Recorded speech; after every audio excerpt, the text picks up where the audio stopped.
Yeah. Buffalo Fanatics. It's Don Brown.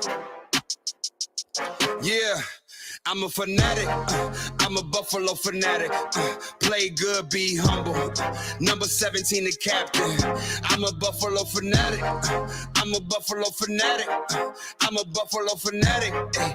I'm a Buffalo fanatic. Ay. I'm a Buffalo fanatic. Just like Rico, going live, talking to my people. Cause the team's driven like West Hurt. Other teams can't, it's a repo. The opponents gotta call up Triple O. Bills Mafia, we heating up, we too electrical. We got Bean the Plug, electric show. We wired up, hit up Rico, he fired up. We know where we stand on the power rankings. Other teams fans in the comments hating, we block them all. We protecting Josh. Salute to him, he the general now. Rico got legends for interviews. How the Buffalo Bills got the best fan base. Away games, red, white, blue in the crowd. Hey, I'm a Buffalo fanatic. Play good, be humble. Number 17. Ladies and gentlemen, it's your boy back at it again. Short week. Just had the game yesterday. I'm back at it on Friday. Folks, how are we feeling after this Bills win? I hope you guys, I hope your bellies are full from yesterday. I hope you guys had leftovers. The leftovers sometimes hit way better the second time than it does the first. So I hope you guys are full, your belly's full, and y'all feeling nice. Welcome to another edition of the Rico Report, brought to you by the Buffalo Fanatics. And we are proud partners with Bet US. If you guys haven't had a chance to lock in some of your early bets for this weekend's matchups, maybe you should. I mean, our Bills took the dub. I wish it was a larger victory, but a victory is a victory. So if you have not had a chance, jump on the Bet US, get that app, 125% sign up bonus if you sign up with BF. And here's the promo code BF125. Listen, man, from $2 to, you know what I'm saying, 2,450, whatever you need to do to get your fix in, jump in there. That is if you are into betting. So folks, huge game for us, man. Huge dubs. We listen, man, we had to climb out some holes, bro. We had to climb out of some holes that we put ourselves into. You know what I'm saying? Losing the teams we had no business losing to. But sometimes it just is that. Sometimes, we saw it last year, man. We started off hot, and then we had some low moments. We hit some valleys. We hit some hard valleys, and then we peak again. So we will peak again, but we're not in bad shape in terms of the win column. But we are in rough shape when it comes to the injuries. And I am no injury specialist. But what I can do is bring on someone as sexy as I am, I would like to say. And I'd say sexier, excuse me. I must say that. And he's got thighs for days. I mean, if you've seen this man, you think you need to censor that thing. That's how much, you know what I'm saying? Sometimes I gotta say no mas. That's too much. I can't handle it. Well, my man Alex is ready to join me. All he's got to do is give me a thumbs up and we're ready to roll. And we ready. Let's go. My man Alex is in the building. Alex, what's up, Rico? What's going on, brother? What's happening today, man? Hey, I'm doing good. Happy Thanksgiving. Well, listen, man, happy Thanksgiving to you. I hope you had a wonderful meal at home with the family, with the young one. And I was able to ask this to my guests. I don't want to say my guests, my man Rev. I had Silas on there, and I asked them to give me their draft pick of Thanksgiving dishes that they would name from 1 to 3. And for you, where do you stand with your draft pick of your Thanksgiving dishes? I mean, I'll give you Silas. Silas said first things first. Actually, Rev was like turkey legs. He wants smoked turkey legs. That's number 1 draft pick. So for you, what are your top 3 draft picks when it comes to the Thanksgiving meal? I had to ask them, so I'm going to ask you. You say Rev likes the turkey legs? He likes the turkey legs. Well, I like the white meat. I bet you do. So, yeah, give me some turkey breasts, some good stuffing. Yep. And that's pretty much my top 2. I like some greens on there. Everyone kind of mixes it up depending where. Are you going with the green bean casserole? Not green bean casserole. We had like a kale salad last night with our turkey dinner. Well, there you go. Good. So your draft pick goes turkey breast, stuffing, and kale salad. I like it. Listen, I don't rock with the kale salad because I'm a carb and I'm a meat guy and a carb guy. That's me. But you know, some color on the plate. There's nothing wrong with that at all. Yeah, gotta get some veggies. For sure. Well, listen, there's going to be a lot of guys that's got to eat their veggies on this team because we have hit the injury. The injury bug has hit this team. And listen, man, you name it, we have it. Trey's coming back. We need a chat on Trey coming back. We need some chatter on Elam that was also limited in his play. And the big one is Von Miller. So let's start with the big one. Von freaking Miller. What is the deal? Can you give people some kind of solace in this situation, or is it doom and gloom? Talk to us. Yeah, he didn't tear his ACL, so that's good. So he's not on the shelf already. The only problem is it's a meniscus. Okay. There's 2 meniscus. Is there any way you could like whip up a knee diagram, put up on the screen? I do not have a knee diagram. All right, don't do it. Don't do it. So here's the deal. So like I'm gonna give you the full screen so you can kind of give someone, I guess, someone like myself that I couldn't give you an idea of what this man would be going through. So the floor is yours. Talk to us like we are children and we have no idea. I like looking at you. Stay up there. I like the dialogue. So let's roll. All right. So the knee, right? You got the femur, that's where your thigh is, and then you got the shin bone, that's your tibia. So there's a cushion between the two. And that cushion is the meniscus. And there's 2 pieces. There's like a C shape and a circle shape. Mm-hmm. And one is the medial meniscus, and then one is the lateral meniscus. The one you don't want to hurt is the lateral meniscus. The medial is more common, commonly injured, right? But they rehab better because it's the bigger of the 2. Yep. If you have to cut some of the medial out, there's still a lot of the tissue left, so it can still disperse the force. The problem is when you have to take some of the lateral out, now you only have a little lateral left, and then like 3 times more force goes through that lateral compartment. Okay. So he's got the lateral, so that's not good. That's not the one we wanted. No. And then there's more layers to this. So there's like different types of meniscal tears. There's really bad ones. Terms you'll hear is like the bucket handle or a root tear. Those are the ones you don't want to see because those really are going to have to get fixed pretty quickly. Right. The knee won't respond well. But sometimes it's just like a little tear or a small complex tear, even where it's not like dislodging in the joint. And these ones, you'll have to get them fixed in the off season, but he can kind of like push through it. He'll have to play the game. He'll get swollen. Right. He'll have to give him little reps during the week, basically rush to get him back into shape for Sunday. He might even play one game, take a game off if it gets like really aggravated. Yep. But hopefully you put him on a pitch count and then he can get through the playoffs. Best case scenario, he can do that route, get through the playoffs. He might not be the same Von, but 80% of Von is better than 100% Boogie Basham. You know what I mean? 100%. No insult to Boogie. So not at all. Yeah. So hopefully we can get into that scenario and then he can get it fixed in the offseason. Now, some other layers here. Yep. Now there's 2 ways to fix a meniscus injury. You can repair it. That means sew it up. Yep. Or you could just cut it out, which is called a meniscectomy. So if they can sew it up, that's better long-term because now they're not taking like a big chunk of that cushion out, which is going to let his bone on bone start happening. Basically, think of it this way. If you cut some of it out, the rehab's real easy because nothing was fixed. So it's kind of like 4 to 6 weeks and then you're back at it. But now you have a big hole in your cushion and you're going to get arthritis quicker. So I don't want to go too far off tangent, but it's like the Jack Eichel. Did you follow hockey? I follow hockey very little. Okay, so here's the deal. Jack Eichel herniated a disc in his neck, but he was 25, 26 years old. Yep. The gold standard to fix it was a fusion. But the only problem with a fusion is once you get a fusion, your career length is about 3 years. So he didn't want to sign up for that shit. So he went looking and he found out that there's like this disc replacement. But, he wanted a trade, blah, blah, blah, and it got ugly.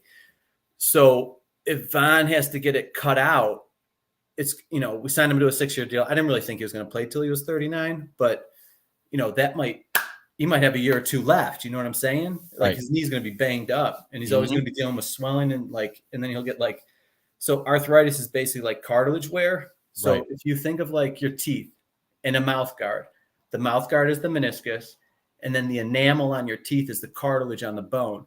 So once you take the mouth guard out and you're chomping on your teeth, you'll start to like rivet away some of the enamel. That's what'll happen when your meniscus isn't there. Once that hole starts to open up, a cartilage tear, the shit goes downhill real fast. So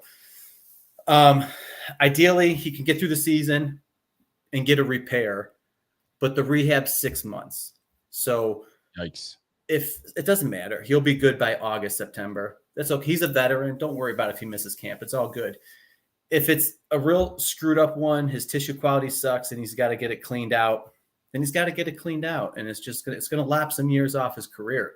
Even he's already 33, so there's not much time left. So now, so here's the caveat. So now we're in a position. Mm-hmm. Does he get the surgery now? Because he can come back in 4 to 6 weeks. Yep. Or does he try to play it conservatively? But if he plays it conservatively and then the knee craps out and then he's got to get the cleanup anyways, now you got to add 4 to 6 weeks on how long he was just trying to be conservative. When do the playoffs start? We got 8 weeks. Yeah. Yeah. So if he's going to take 2 weeks to figure this out, which he's going to do, they're saying he's going to take 7 to 10 days to see how it feels and get second opinions. Then he plays like a week or two. It gets re-aggravated. They're like, shit, fine, you got to get surgery. Now you're looking at 4 to 6 weeks after that. Now you're eating into the wild card divisional round. You might not be back in time. So we're on like a really tight schedule here. And that's why he's got to get a bunch of opinions and they all got to look at it and decide what the best option is. If they are going to basically, if the surgeon thinks, hey, there's no way you're going to be able to repair that, you might as well clean it up. I'd say just clean it up now. But if they're like, hey, Von, like you really should get that repaired, then wait a minute, try to get through the season and try to repair it after the season. So I'm looking at the picture. So that's different types of tears. That's rough, man. Yeah. So the bottom three are the terrible ones. The top three, obviously, you can get away with repairing. So right now, looking at this, and I hope you guys can see this this well. I wanted to try to as blow it up as much as I can. So that bucket handle is the one that you don't want. That big ass hole. All three of those bottom ones you don't want, but the bucket handle's a very popular, bad one. So you hear that a lot. Oh, he's got a bucket handle, or he's got a flap tear. That's when it kind of tears and folds over. Now it's like stuck in the joint. Yeah. Here's the thing, because I know you've been asked this multiple times. Yeah. What is the best case scenario where we see Von again by playoff time in these, like I'm talking about the ultimate best case scenario. And by the end of the season. By the end, so he's done. We're not going to see this guy. No. Listen, it's very complicated. I know. I don't know how bad it is, but the way there's more layers to this. The team called it a sprain. You don't call meniscal tears sprains. That makes me think he also has an MCL sprain, but MCLs heal well and they don't have to get fixed unless it totally tears all the way. So he's probably got a low-grade MCL sprain because his knee buckled in. That's why we all thought it was an ACL, because we saw the knee shift as well. That's right. You see that clunking? That's exactly how Trey's looked. They had the perfect angle. You could see Trey's knee kind of like thumped up. But that thump was his meniscus ripping. So, and you probably just saw a little shift in the joint. So it was very subtle. He's got the high sock. It wasn't a great view.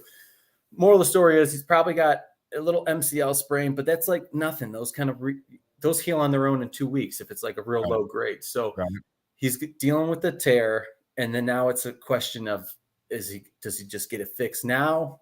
Does he have to get it repaired, or does he wait it out? I'd be worried that he waits. This is the worst case scenario.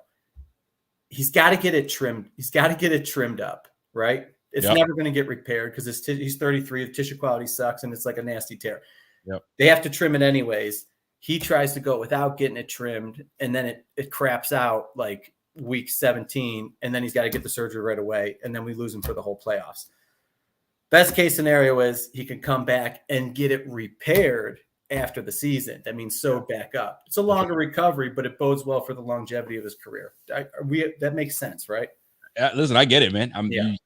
For those that are like myself, where I'm like, man, you need to explain that Yeah. Completely, I get that part. So Now, best case, best quickest he can recover is two, maybe even 3 weeks. If it's stable, swelling's down, he feels good, they're going to roll with it. He could be back in two games. If they want to slow play it, be conservative, say, hey, let's, he's going to try to gut this out. Let's not beat the shit out of him during the season. Right. Bring him back. Hey, see how our record looks. You got Bengals in New England to end the season. Yep. If they need to roll him back out for that, situational pass rushes, I totally could understand that. And that would give him a whole month to rehab, correct? Absolutely. Yeah. So that's another option. Or they just do the surgery now and be like, bro, just clean it up now and then be ready for the playoffs. But it's also not a slam dunk because it's the lateral meniscus. So if they clean it out and then he has complications, now he's got no meniscus and he can't play football. So that's why he's getting a lot of opinions. It's a tricky one. It is a tricky one. So you're Von's doc. Yeah. And you're responsible for, getting this guy back to it. Your honest opinion. Would you just shut him down and say, man, like, listen, this is a long-term thing. We want you long-term. Shut it down for the year, or go with, listen, man, we'll need you like Patriots Bengals game. We'll then assess it then, and then we'll get back to you. Just gut it out. We'll get you just right. How are you looking at this situation? And if you're in his corner, how do you assess this? How do you go about this? Best way. Well, if he was, I don't even want to say selfish because it's his body and it's a career. Yep. If he wanted to do what's best for him, he would just shut it down and get it repaired right now. Season over, 6 months. That's it. Got it. But he's 33 and he's chasing a Super Bowl. I got full belief that he's going to try to gut this out and then get it fixed in the offseason. Or he trims it up right now and just comes back for the playoffs.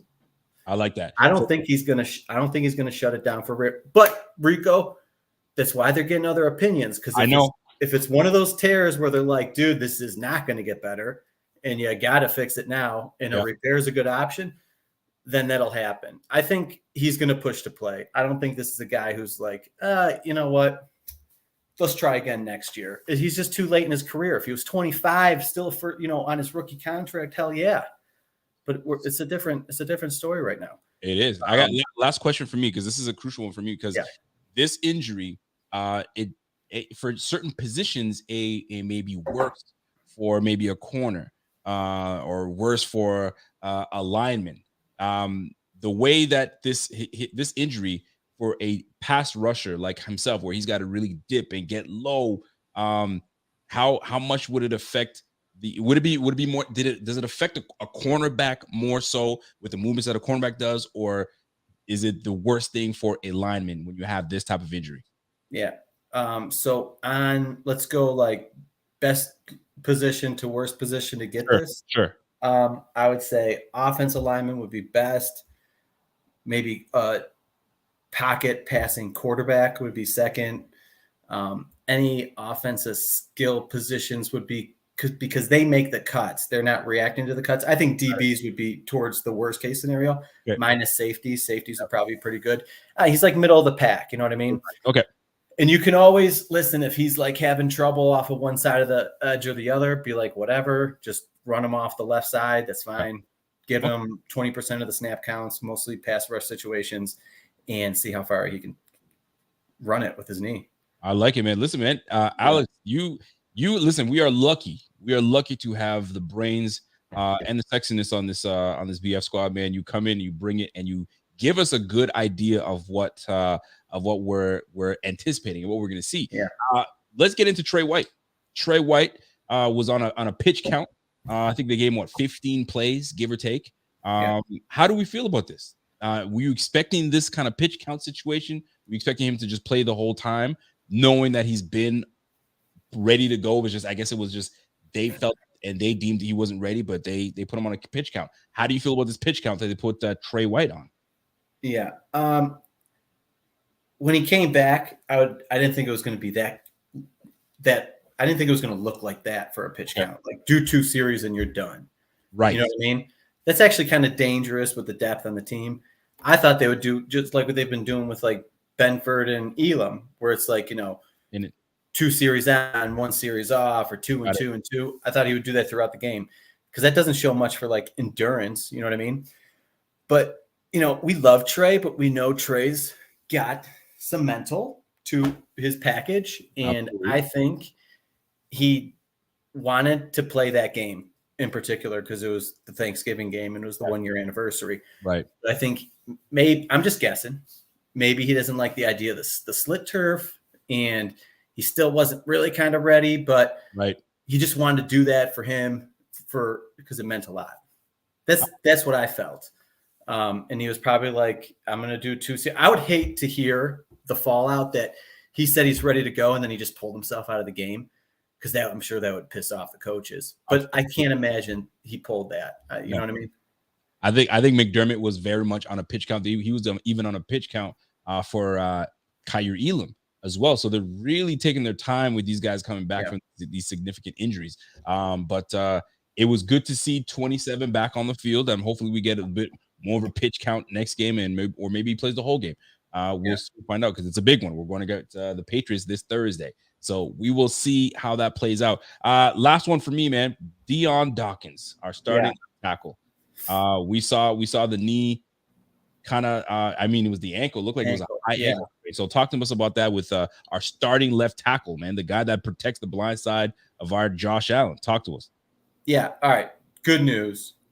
So listen, when I watched it, I heard he was in a boot, after the game. He didn't come back in. His foot. Let me see if I can get a picture here. Right. You're not going to get a good look. So basically, he's like kicked back in. The lineman falls on the back of his ankle, hits him from the side, folds his ankle over, kind of buckles him up. That's commonly how the high ankle springs go down. You know what I mean? You get the ankle folded inward, and then you torsion on it. Yep. The problem is, it's like a high ankle and a medial ankle sprain both do that. They both fold in that way, but the high ankle's also like torsion, like you would open up like a bottle's top. Does that make sense? So it doesn't just fold over; it folds over and rotates. Yep. It looked like that on film. So I did jump the gun. I said, "Oh man, he's got a high ankle sprain." Sorry to be a Debbie Downer, but it's Thanksgiving. I'm with my family. I'm actually at my fiance's house, so I can't be on the phone too much. And I didn't realize he was on the sideline. I thought he never came back out. I was like, oh shit, he never came out. Yep. That was the mechanism. He's got the boot when he's walking out of the locker room. That screams high ankle sprain to me. Of course. However, he was on the sideline. He was jumping around a little bit, and McDermott called it day to day.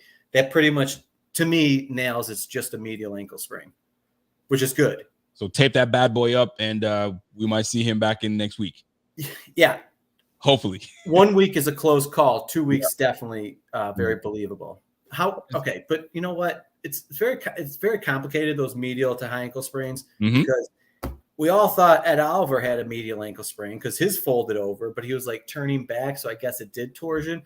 He went back in the game. He after halftime. I don't know how they missed that. They went through halftime, let him come back out for 2 plays, then pulled him out. Then he's out at practice real quick in a with tape jobs. So I don't know. I feel like they're playing mind games. It's tough to get a look. Either or, if it's a medial ankle sprain, he misses 1 game at the most. If he starts to miss 2-3 games, just know it was a freaking high ankle sprain. Yeah. Right? It's like you said, it's complicated. There's layers, injuries. It all depends on how much tolerance of pain one can take as well. Right. And it's going to come down to that. We'll see if he's day to day, like Coach said. It's the stability too. You know what I mean? Like the ankle it'll just feel like it's, so with the high ankles, a low ankle sprain, it just hurts to kind of like push off and stuff. And it hurts on the side of your ankle. Absolutely. When you have a real bad high ankle sprain, you're tearing the ligament that holds the tibia and fibula together. That's like your chicken wing bone of your shin. Yep. And it feels like it's spreading apart, and then it'll feel like you're collapsing on your ankle.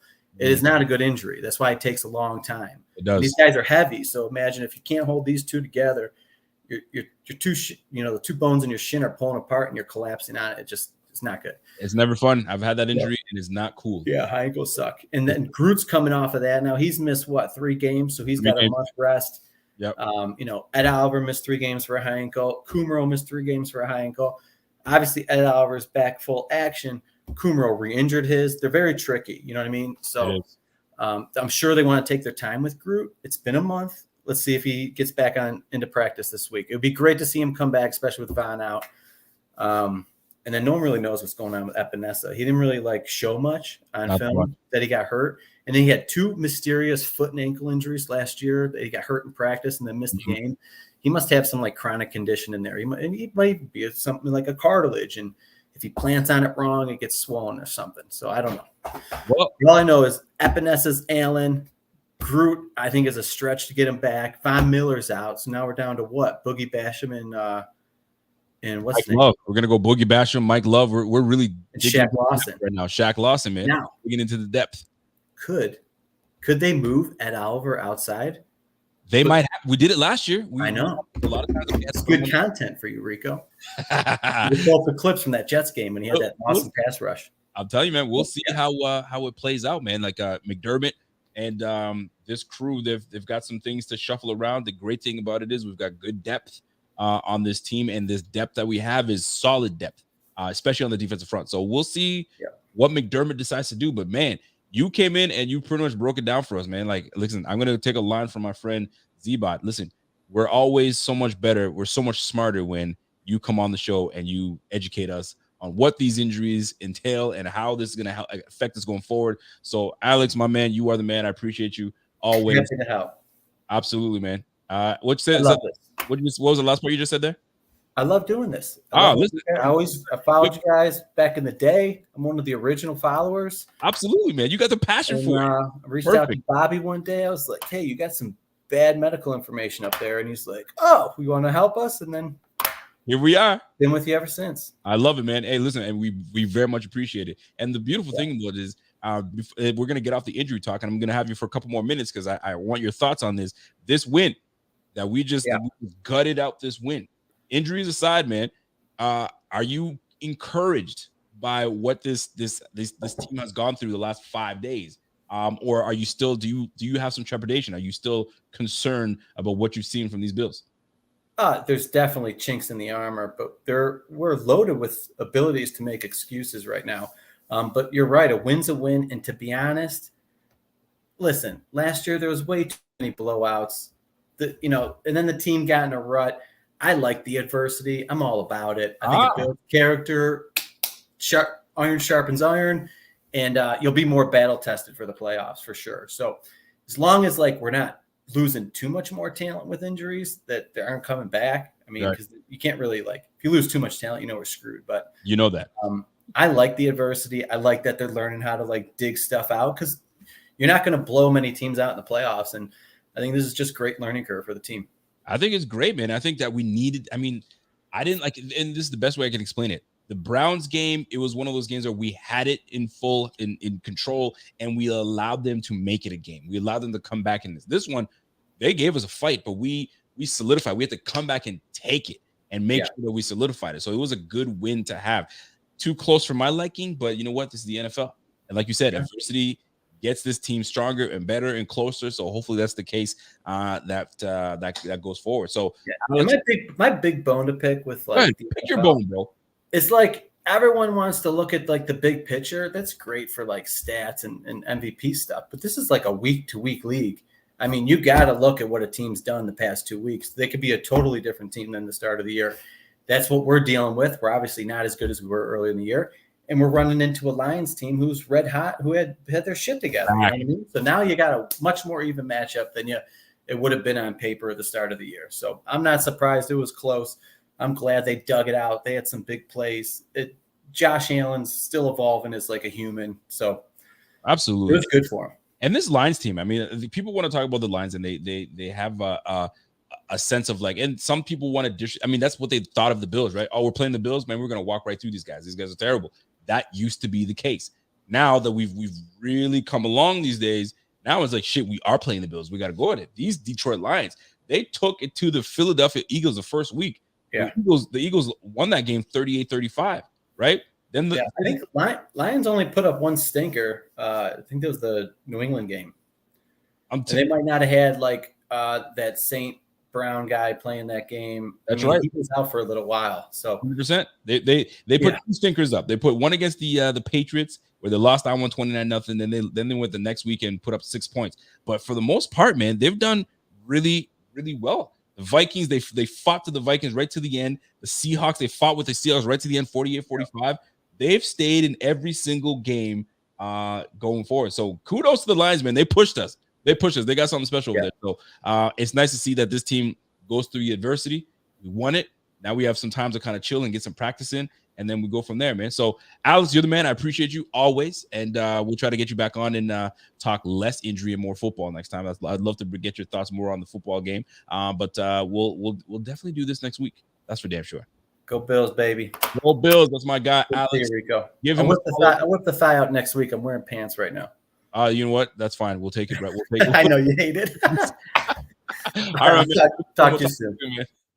That's our guy, Mr. Alex, the thigh doctor, man. This guy, he knows his stuff, man, and we're better for it when this guy comes on, man. So salute to my guy Alex, and smash that like for him. Don't smash it for me, and smash for the Buffalo Fanatics, man. So listen, man, let's get into it, man. We need to get to the good, the bad, the ugly in this this game that we just had yesterday, and I want to rehash some of the things that we had in this game, man. And there is I like that. Space Oddity calls him the Thigh Daddy. Well, Thigh Daddy came through and handled business, so appreciate you, my G. So this game, man, we got to give credit. A lot of people, we're not giving enough credit to the Detroit Lions. Detroit really pushed us, man. They're not far away. They remind me of the Bills, man. We were inching closer and closer to being more of a complete team, right? We got our quarterback, and what did we do? We dedicated a whole draft to the defensive side of the ball, right? We picked up on defensive fronts, and we got our linebackers, and we built this team on the defensive side of the ball, and we started adding pieces on the offensive side of the ball. And then we are the team we are right now, competitive and very overall solid team. The Detroit Lions aren't far, man. They're not far. They got the defense got to step up a little bit. I think they need some corners that can lock stuff down. Their pass rushers, they'll get some pass rushers in there over time. Jared Goff is adequate enough to get the job done for those boys. And they got a run game. So they got some backs back there. So these guys are not far away, and they pushed us. They pushed us, man. Also, we're dealing with some injuries. We get that part, but it was just nice for our guys to just come through in the clutch, and that we did. Speaking of clutch, let's talk about the good, man. The good, the bad, the ugly. Let's get into the good of this game. Let's get right into it, man. The good of this game is when you have number 17 hitting number 14. This guy right here, you know what I'm saying? This guy right here. Love this guy. I love the addition of Stephon Diggs every day that this guy's on the squad, man. And we're year 3 of Stephon Diggs on this team, man, and I love every bit of it. This guy's an OG. It's as simple as that, man. And when you have somebody as passionate as that dude that tells you, look my way, I'm that dude, I am him, all that bullshit, like that man lived it in that game. And he says, yo, when it's crunch time, you know where I'm at. And he came in the clutch on a 36-yard zip, caught that football while being hit, while being groped, gets the first down and some, you know what I'm saying, and gets us to the sticks. And the rest is history, man. We make a couple more plays and we seal the game with a field goal. Boy, oh boy, was that a gutsy play, right? But that's what chemistry is about.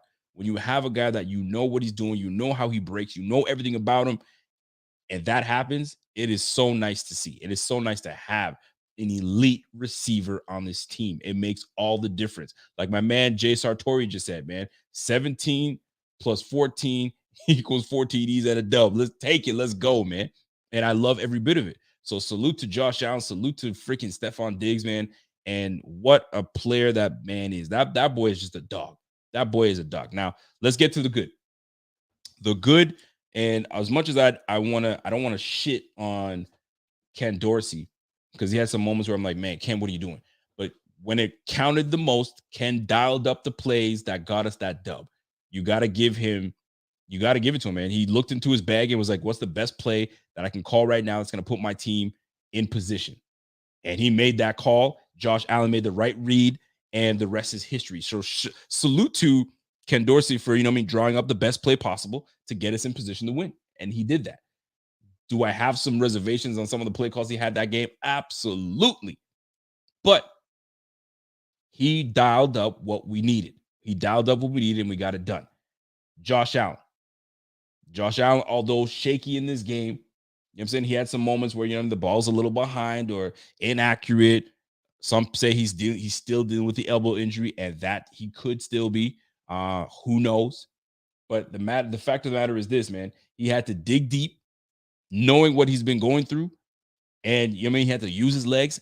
And here's the thing, man. Me and my man Pierre talk about this all the time. Bobby, we talk about this all the time. Me, Pierre, and Bobby, all the time, right? And just recently we were talking about there isn't a quarterback like Josh Allen in the league right now that can do what he does, right? Think about it. Patrick Mahomes is fantastic. We already know Patrick Mahomes. Patrick Mahomes is nothing like Josh Allen, right? Josh Allen he's an elite runner with the ball. At quarterback, he's an elite runner with the ball, and he's an elite passer with the football. How many guys do you know that can do the things that Josh Allen can do? You know what I'm saying? Right now, look around the league right now. There's nobody that can do it. Let's go back in time, right? Big Ben could throw the football, but he's not even close to being as athletic and as dominant as Josh Allen, right? Go to guys like Mike Vick. Mike Vick was an athlete like you would not believe. You know what I'm saying? GOAT when it comes to running with the football but he was not the passer that Josh Allen is. The dude is just unreal. So there hasn't been a quarterback, unless I'm wrong, or unless there's someone that I'm missing that I'm not talking about, but there hasn't been someone like Josh Allen. So we're in unfamiliar territory. We don't know how to take this guy, man. Don't run the football. But how can you tell him not to run the football when he's that good at running the football? Lamar Jackson. Can't tell that man not to run the football, but he cannot pass the football like Josh Allen can. You know what I'm saying? So it's different, right? Some might say Cam Newton. Cam Newton might be the closest thing to Josh Allen. And you know what? That might be the closest thing. But there's something about Josh Allen that Cam Newton just couldn't do and doesn't have. You feel me? But physically, that might be the closest thing. Big body, can run the football the way they do. I mean, the rest is history. You already know what it is, man. Cam could do it. But Cam might be the closest one. And if you look at obviously you can't really compare them now because one's out of the league and one's thriving and 26 years of age. But I don't know if Cam, you know what I'm saying, what could be doing what Josh is doing right now. Driving. I mean, he had, I think, one solid season, maybe 2 solid seasons with the Panthers. You know what I'm saying? Where he had them in a winning position. Obviously, 2015 was a fantastic year. But after that, never really had his team, you know what I'm saying, in solid contention. Now, I don't want to be recent. I don't want to be in a recency bias situation. I don't want to be because I love Cam. But nothing like a guy like Josh Allen, man. The dude is 161 touchdowns. He's 9 to 10 touchdowns away from having the most touchdowns total in his first 5 years. It's crazy. It's crazy. You know what I'm saying? So it's just nice to know that we have a guy like him. And it's impressive, right? The guy is just amazing. So once he gets right, once he gets healthy, fully healthy, he's damn near unstoppable. And how could you tell him to not do this and not do that, man? You just got to let that boy fly. You got to let him fly, man. And we're watching something that we have not seen in a long time. This good, this efficient at the same time. So salute to Josh Allen. Salute to that Diggs, that connection. It's a beautiful thing to see. It's a beautiful thing to watch when it's on the Bills. That's what I love about this most. Now, going into this game, clutch play from Josh Allen. You know what I'm saying? Knowing that you need to make a play, knowing that you need to get to the sticks, knowing that, you know what I'm saying, the last couple of weeks has been horrible. You have not been able to practice with your quarterback and all those things. And you dial up that play and you zip that thing right into Stephon Diggs. You gotta love it. And I got a comment from a Lions fan. And you don't really, obviously as a Bills fan, we're reaping the benefits of having a solid quarterback. And there was a comment today under the live show that I did yesterday. And it was a Detroit fan. I got to try to find that comment. And it kind of it's cool because it puts things in perspective as to how teams are feeling and how we used to feel at one point when we never had that quarterback. So I'm gonna try to find this comment here from this Lions fan, and I gotta try to break down. So it's coming from him. He's a Lions fan here. Let me see if I can find it real quick. But you don't realize it until somebody breaks it down and tells you, man, dude. And I'm paraphrasing before I try to find it. I'm paraphrasing. He's like, dude, I'm a Lions fan, and thank you for giving us props, because people don't want to give us props. They keep thinking that we're the Lions of old. And when they think the Lions, they think of, oh, we're just going to walk all over them, right? And in this case, it's not the type of Lions, not the same Lions team. They got a well-coached team. Dan Campbell's coaching this team very well, and they're fighting. And pretty much he was saying, like, you guys have a freaking special quarterback, man. And he's like, in my lifetime, I wish that I can get a quarterback like yours so that I have a team that I can root for and really love, man. And for the longest time, we never thought we were going to get that. We were always looking at Tom Brady whooping our ass every second day. And it just garbage. For 20 years, man, Tom Brady was whooping our ass. And we were wondering, when the heck are we going to find a quarterback that's going to at least give us an opportunity? And we have that in Josh Allen. And there's some franchises that just would wish they had something like that, but they don't. You know what I'm saying? So, like, we're lucky enough that we have that. And salute to Josh Allen, salute to this whole squad, man. We're 8-3, and it's just a matter of time where we put things together. We're gonna start getting healthy somewhat soon. It sucks that we lost Von Miller, and he's probably gonna be gone for the next 4 or 5 weeks. And if he can gut it out and we can get him for the playoff, because that's exactly what we wanted him to be, a closer and come back. Hopefully that's what we get. You know what I'm saying? Let me stick with the good in this game. Devin Singletary continues to be the RB1, and it was really nice to see that he got 78%. He was a snap count of 78%, and dude had over 14 touches in this last game. So, and he's on pace, believe it or not. Devin Singletary is on pace. If he rushes for 40 yards a game, 40 to 42 yards a game, going forward, he's on pace for 1,000 yards. He's not reached over 1,000 yards rushing just yet.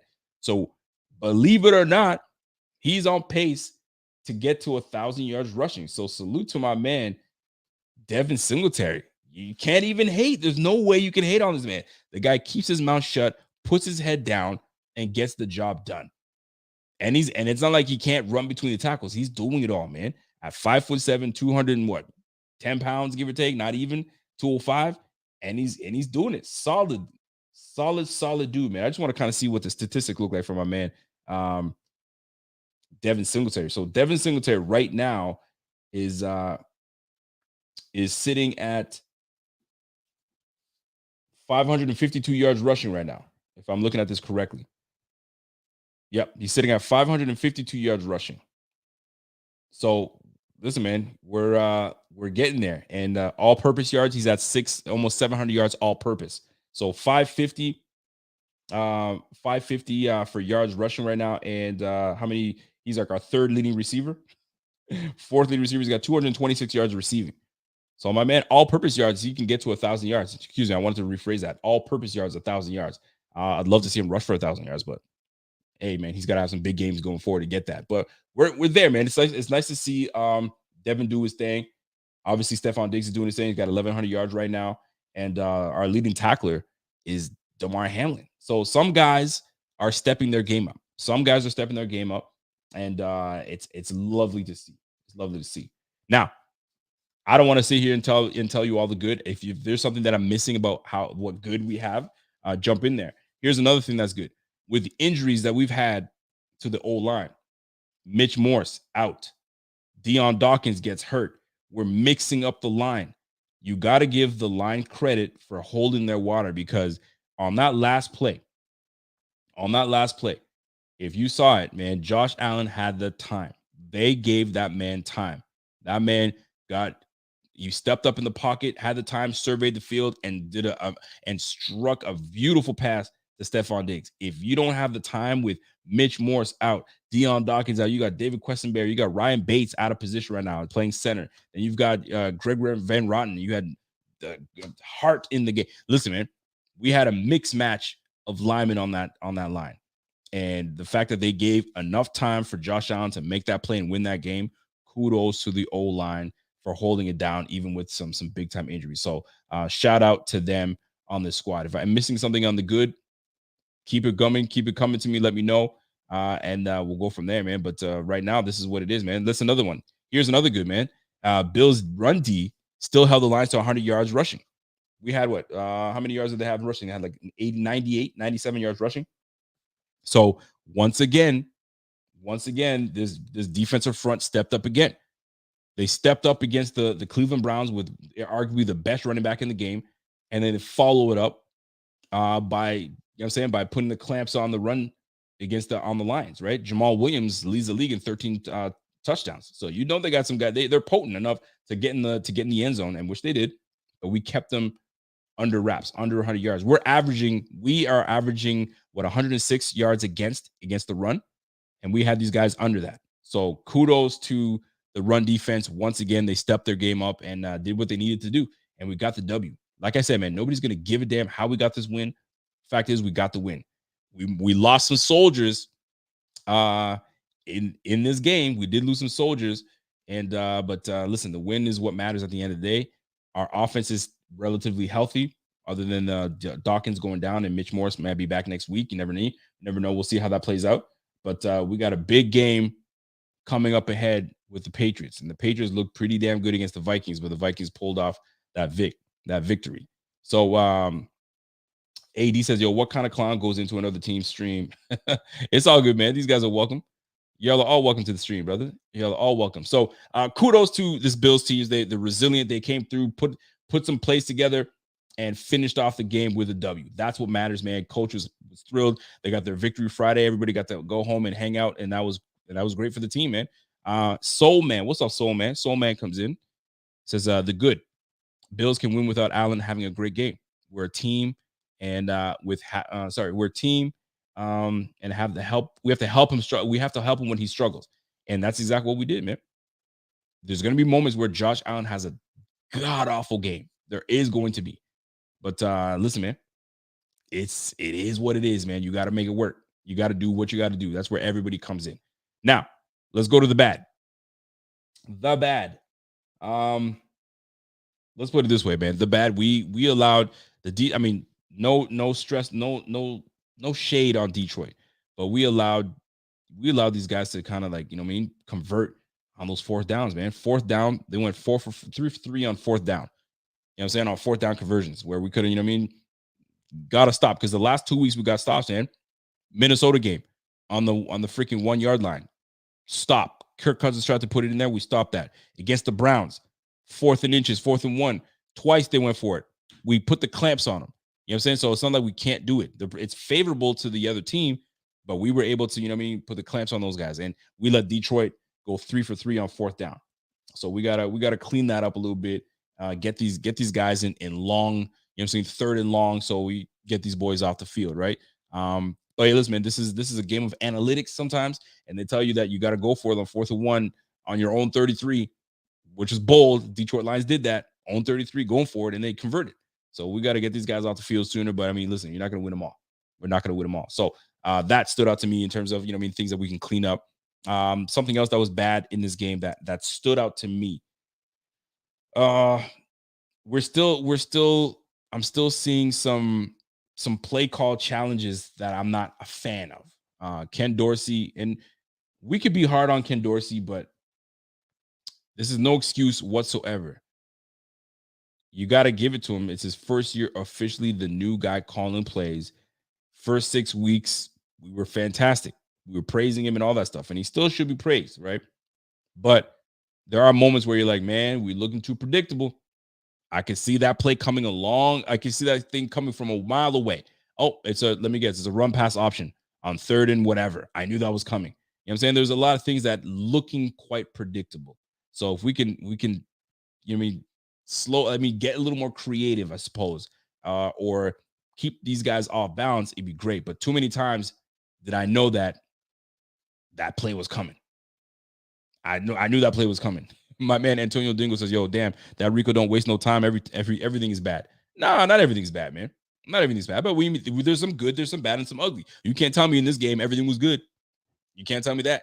You know what I'm saying? So, but we got to keep it real. You got to be critical on your team. I love the win. Don't get me wrong. I love the win, but there are things that this team knows that they can clean up. And when it comes to the offensive side of the ball, I think we can get a little more creative, right?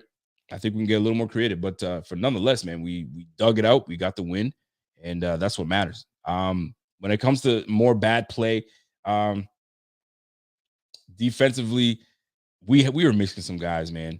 You can tell the void that we missed with obviously Tremaine Edmonds being out. A lot of the middle is open.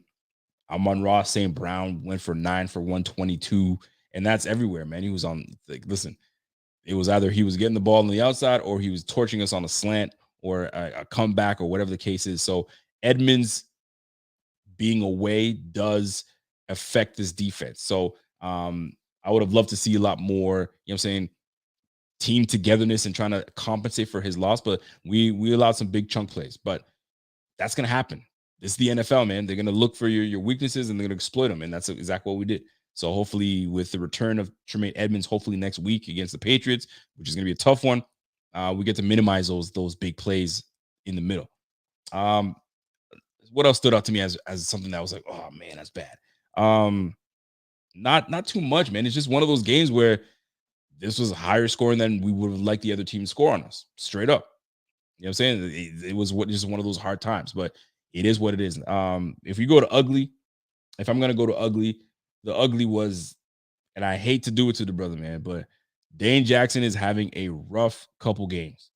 Dane Jackson is having a rough couple games, man. And it started off with the Vikings game.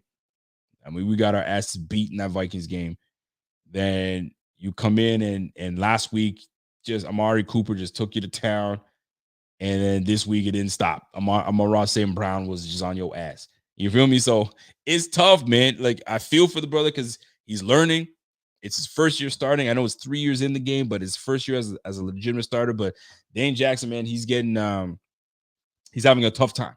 He's having a tough time. I don't want to sit here and say, yo, he's trash. He's a bum. He's having a very tough time. And he's better than what he's been showing us. We know that he's better than what he's been showing us. But when you're drawing the number one receiver on every team, you got a tall task ahead of you. Now, that's where Leslie Frazier has to come in and give him a little hand and, you know what I mean, a little more zone maybe potentially to kind of save him a little bit. But Dane Jackson, boy, he's and it's not just him, man. Christian Benford, the whole defensive backfield, man. The whole defensive backfield, we've got to tighten up. We got to tighten up. But more specifically, Dane Jackson, he's been the butt of getting everybody's freaking best receivers. But that's what you're going to get, man. You're the number one guy. You know what I'm saying? Aside from Kaiir Elam being on the field and aside from Trey on the field, you're the guy. So you're going to draw the best guys. And it is revealing to us that we got some work to do. You know what I'm saying? We got some work to do. Now, he's just going to have to take his lumps. That's just the way it is in this game, man. That's the way it is. This is the beauty of the game, of the game of sports. Not even football, just sports. You can have a bad moment. You can have a bad game. But the beautiful thing about this game is you have next week to correct yourself. You have next week. So right now, you can't go by the last few weeks. It's been rough. So he's got the next few weeks. He's got the next week to correct it. We're going up against the Patriots. Nelson Aguilar's got some speed. They got who's one of their better receivers out there. His name is not coming to me. But anyway, they got some decent receivers in that squad. So we just, you know what I'm saying? We're gonna have to get it together and buckle down and make shit work because Macaroni Jones is coming through. And Macaroni Jones is getting some confidence in his ass right now. So he's getting some confidence. So we got to make sure that we take that confidence away from him. Ramondre Stevenson is coming through. Jacoby Myers, that's who else I was trying to get to. Jacoby Myers is playing pretty well for that guy, for that team. That's their leading receiver. So you're going to be drawing Jacoby Myers. So get ready. You know what I'm saying? Get ready. Devontae Parker, big-time receiver, bigger boy. You're going to have to get ready for Devontae Parker. You know, Aguilar's got some speed in the slot. So this defensive backfield, it's not going to stop, man. And the fact that we're losing Von Miller next week, I don't know what the deal was with Greg Rousseau. Is he returning? So our major pass rushers, our leading pass rushers are now not on the field. Our leading pass rusher is Von Miller. Next after that is Greg Rousseau. So you got that's what 10 sacks right there gone, 11 sacks gone. So we're gonna have to collectively come together as a defense and get this thing going, man. Hunter Henry had a solid game. Jonnu Smith out there is an athletic tight end that can get things done. So we're gonna have to be very disciplined in this game, man. Very disciplined in this game. But for the most part, man, I'm not gonna lament and say how we're terrible with this or that. Listen, man, we got out there, we got that win. That is what matters at the end of the day. And we're gonna have an actual opportunity to practice and get together and be there. So hopefully we smooth things out and get back on track. And get back to the things that we're supposed to do, man, and win football games, man. So we're 8-3. Texans we're playing the Miami Dolphins. Obviously, the Patriots losing is always nice. And obviously the Jets should win their next game. I think who are the Jets playing? The Jets are playing the Bears. So we'll see how that plays out. Defensively, they're a very good team. And we'll see how that plays, man. But for the most part, man, we are where we are, man. We are where we are. Here's a good question, man. Are we worried about this team? And it's a legitimate question. This question goes to my guy Ronald Ringler. Ringler, talk to me. Are we stressed? Richard Forbes, talk to me, man. Do you guys feel stressed about this team? Do you feel good about where we are? Kirk 58, talk to me, man. How do you guys feel? This is for the whole chat. Are you guys content with where we are as a team right now, where we're sitting as a team? Are you guys stressed out, or do you feel like, you know what, man? Sometimes you got to go through these valleys, and right now we're going through a valley, and we'll get right back to it, and we'll be fine. We'll be good to go. It happens, man. It really happens, man. We're gonna lose some games, man. There's no way that you thought that we are gonna go undefeated all game. There's no way. We're not gonna do it, man. My man Mike B says, "Yo, Rico, I'm worried about KC in the postseason." I mean, and KC should be worried about us too, because the last time we faced KC in the regular season, we've beaten them. They're 0-2. So it's not like we can't play with these guys. We can play with them. You know what I'm saying? So, and the playoffs is obviously a different ball game because we saw what happened last year, where we took them right to the end and it took overtime for them to get through it. I mean, 13 seconds. We already know. I'm not trying to rehash it, but we know what's good. So it's not like we can't play with these guys. We can't play with them. And listen, man, let's not sit here and act like Kansas City, haven't had their struggles. Because Kansas City has had their own struggles as well as we. You know what I'm saying? They're 8-2, but like they barely got out of some games, man. If we're really gonna talk about these Kansas City Chiefs, they barely got out of some games. I'm like, let's look at the games that they play, right? They play the Cardinals. The Cardinals are ass, and you know that. They didn't have D-Hop at the time. They beat them in the first game, right? They barely beat the Chargers 27-24, right? Then they lost to the Colts. Then they beat the Buccaneers. That was a high-scoring game for them. Then they barely got out of the Raiders game. You remember that game? They barely got out. They won on a field goal. Barely. And the Raiders, you see what's going on with the Raiders. And then we beat them. And then they went against the 49ers. They beat the 49ers, but the 49ers then and the 49ers now are two different teams right now. Obviously, we know that. And then they beat the Titans with Malik Willis at quarterback. Like, let's cut it out. They only beat them 20-17. They just barely got out of the Jaguars game. And then they barely got out of the Chargers game. So every game that these guys are playing, it's not like they're blowing teams out. They're definitely not blowing teams out. So it's easy to talk about, their record, they're 8-2 and they're looking good, but they're barely getting out of these things, man. What they're doing is they're finishing their games. They're finishing their games. And that's what we have to do against the Detroit Lions. Finish the game. You know what I'm saying? The dub is what we get. But let's not act like the Chiefs are blowing teams out.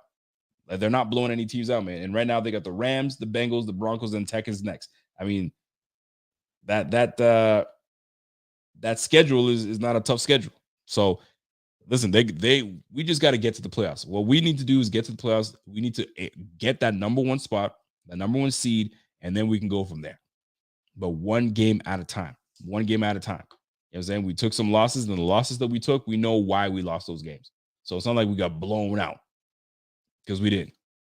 Antonio Dingo says, Rico, did you notice that when the Bills play KC, that's when Davis plays a big game? Well, Davis at this point is they're starting to figure out Mr. Davis. They're starting to figure out what he does well and what he doesn't. I mean, Patrick Peterson broke it down pretty damn good, man. Davis runs 4 routes: go route, post route, the comeback, and you saw maybe a drag, occasionally a drag. You know what I'm saying? And here's the wifey. Wifey's been feeling good. Wifey, how are you? You want to say what's up? You gonna get a chair? So yeah, man. So it's one of those situations where at the end of the day, man, we are where we need to be with what injuries we've been. We've been taking. We've been taking some injuries. I don't know what kind of wine she drinking. Let me take some of that. It's pretty smooth. It's not bad at all. But yeah, man. This is your opportunity, man. So if you guys have any questions, concerns about this team, let me know. What are you concerned about? If you're concerned, talk to me about what you're concerned about. You want to drop? If you want to know what concerns you have on this team, go ahead and jump in there and let me know. Real talk. What's that? Do I know what? The predictions? For next week, we're gonna we kind of did it. We did it already. We talked about what we're gonna do this week, and wifey's asking questions if we did our pick'ems. We already did our pick'ems. Our pick'ems are already in, so let's rehash them if we want to. Obviously Buffalo won, so we already picked that one right. And then I got okay. So Dallas over Giants, we picked that one. We knew that was gonna happen. Brian Dable's on a 3-game lose streak, I think, right now. So we got that one right. We got the Bills over the Bills over the Lions, right? And then we got the Vikings over Pats. So we're 3 for 3. Or some people like to say, who's we? We as in who? If you don't want to call we, then it's me. But we, because we do this every week, we're 3 for 3. So far, we're looking pretty damn good, folks. We're looking pretty damn good. Hold on. I got my man, Dan Brown, that sent a super chat, and I missed that super chat. Dan Brown, what's up, Dan? Dan comes in, it's going to be a rough month, but if we can get healthy come playoff time, which we should, it'll be easier. Also, we're one KC loss from taking the 1 seed. I'm telling you, man. And KC, they've been barely getting out of some games, man. So I'm not too confident in the Rams right now. But maybe they'll play them tough. I don't know how, but maybe they do. Maybe Aaron Donald comes in. I don't know if Aaron Donald is even healthy right now, but we'll see. And then they got the Bengals after that, and then that's a rematch. And then they got the Broncos. The Broncos can't score for shit. And then they got the Texans. So I don't know, man. And then the Seahawks and the Broncos again. It's weird, man. We'll see. And then they got the Raiders again to be determined at when they're gonna do it. So we'll see, man.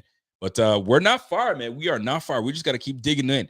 And we get that number 1 seed is great. Who played that shit?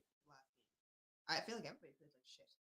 Wifey saying that we played that shit last game. You think we played that shit? You know how frustrating it was? Wifey, listen, man. Jenna. Oh my God, I was so annoyed. Jenna is not very good with what we listen. We've been dealing with the Rams. Excuse me, you got me saying the Rams. We've been dealing with the Bills for years, giving us these games where we think we have it, and then they do Billsy things that cost games and make us lose. I mean, how many of those games have we played? Have we seen? I mean, the one game that stands out to me all the time is the Monday Night Football game against the Dallas Cowboys, where we had that thing and we let that thing slip away. How many times have we been in the position where we let games slip away? We haven't been there in a long time. We've been more on the winning end, but she can't take the stress. It makes her go nuts. I hate it. She can't do it. I have anxiety. My hands are sweating. Like last game, I'm like, just make the kick. Yeah. Fucking problem solved. Yeah, well, listen, Fucking Tyler Bass had her stressing out, man. But that's what these Bills sometimes can do and will do. But we are not the Bills of old. These ain't. Some people say these ain't your dad's Bills. These are different Bills, man. It's a different time right now. So she's not very good at dealing with stress. No, but welcome to being a Bills fan, man. We're immune to it.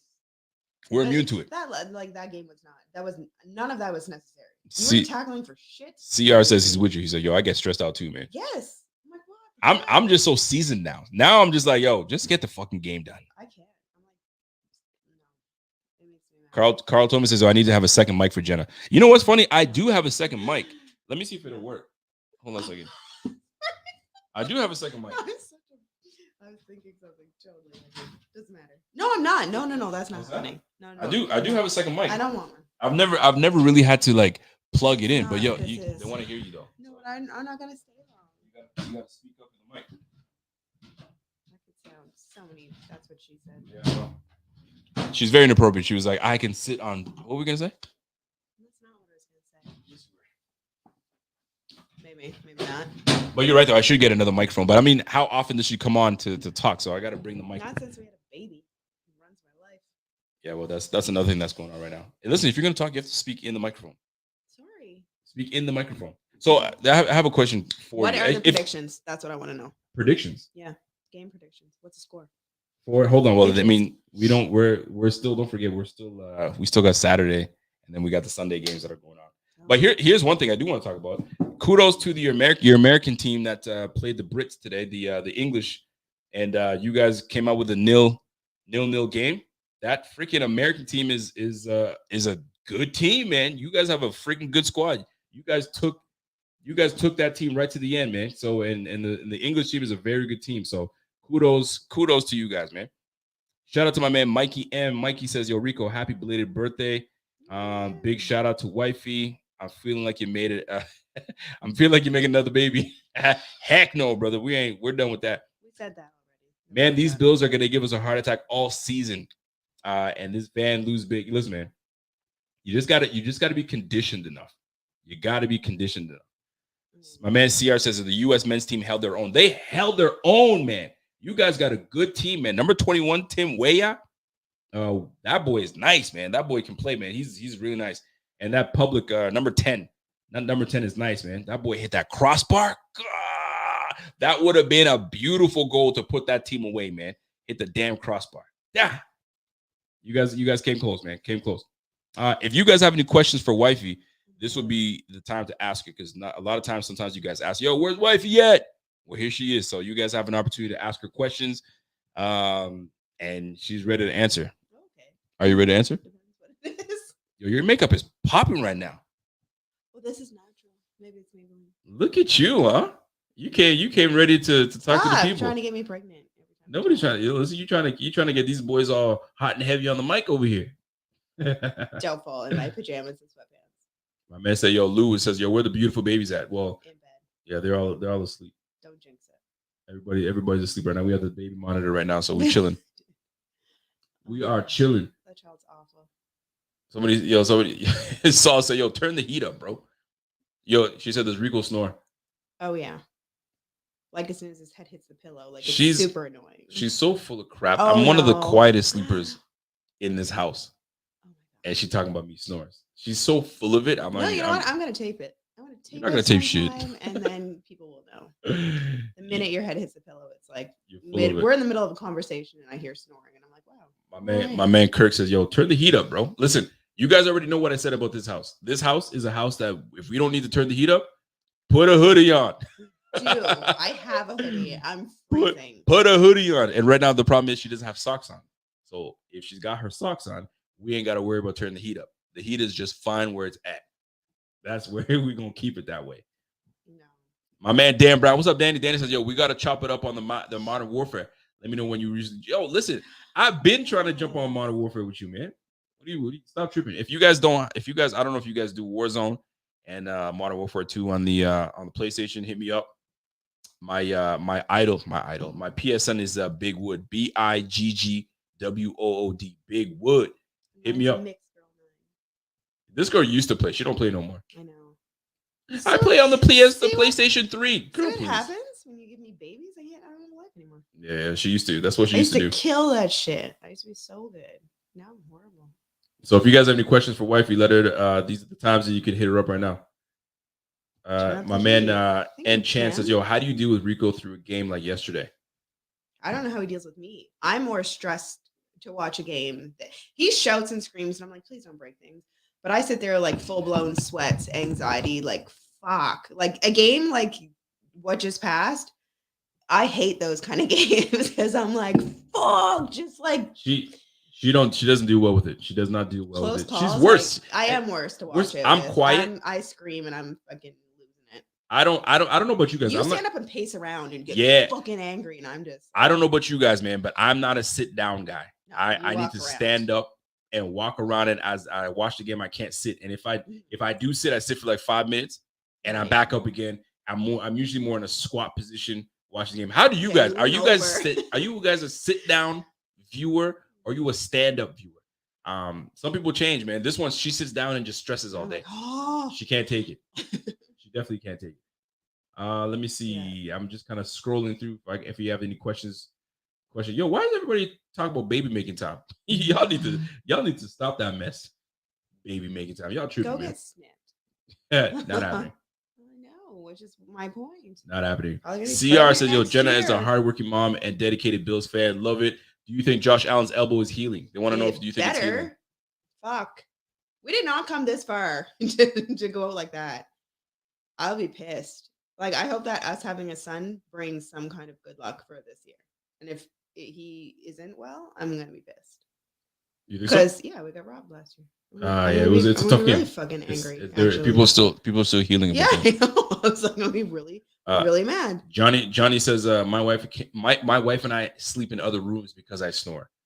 I will go feed the baby in like the middle of the night if he wakes up, and then I will walk close to our room. And if I hear him snoring, I'll turn around and go back and sleep in the baby's room. She's so full of shit. It's not even funny. No, I'm not. Where did I sleep last night? You'll turn back last night. Your turn back around. Where did I sleep? You came in the room at 6:00 a.m.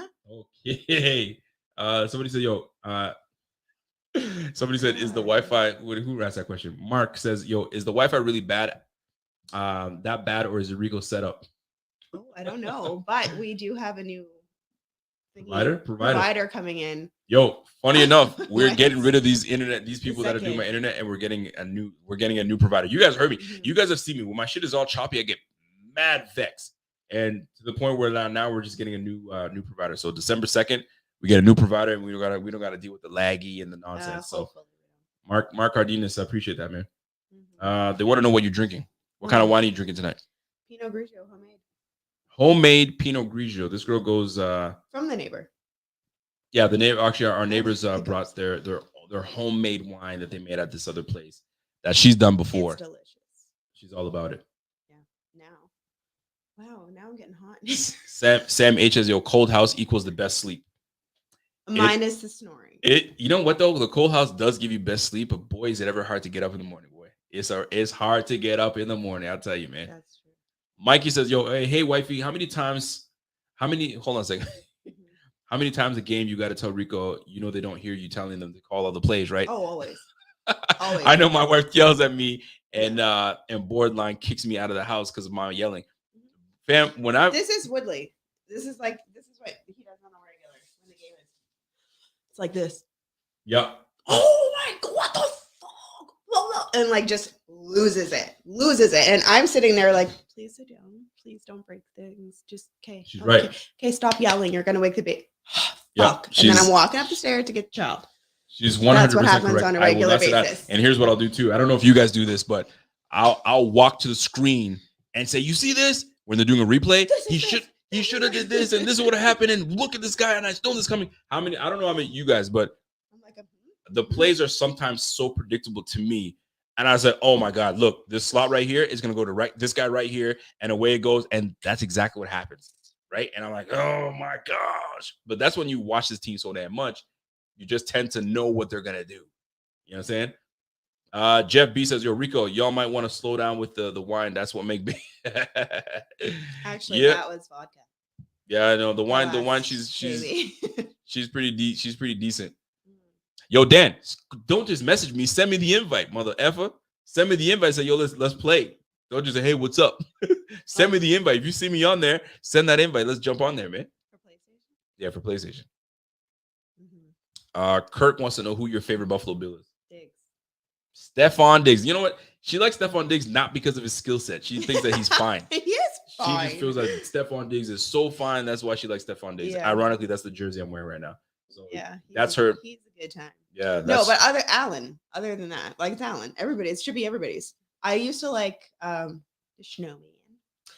You even used to like him. You don't like him anymore? It's not like I don't like him.